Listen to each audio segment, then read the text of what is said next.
हे नाशिकर, तुम्हाला माहिती आहे का हे का लावलंय? आणि जर नसेल माहिती तर मी आहे ना, हा व्हिडिओ लास्टपर्यंत बघा. सो मी जॉबला आले होते, मस्त सकाळचा चहा घेतला. दुपारनंतर सरांनी ही जलेबी आणली होती. मला गोड फारसं आवडत नाही, पण एक मी खाल्ली.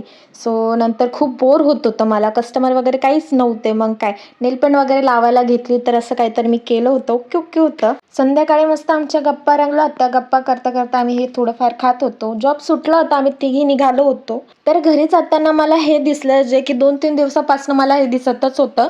तर हे का लावलंय? द्वारकेवर थोडंसं काम चाललंय, त्यामुळे मोठ्या गाड्या तिथून जाऊ शकत नाही, म्हणून हे लावलेलं आहे. तरीसुद्धा रात्री कोणी नसताना मोठ्या गाड्या हे अक्षरशः तोडून जातात.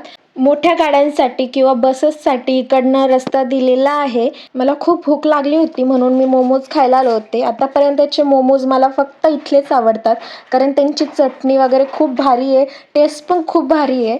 तर ते खाऊन मी निघाले होते घरी. कसं वाटला माझा हा मिनी व्लॉग नक्की सांगा आणि फॉलो करायला विसरू नका. Bye bye.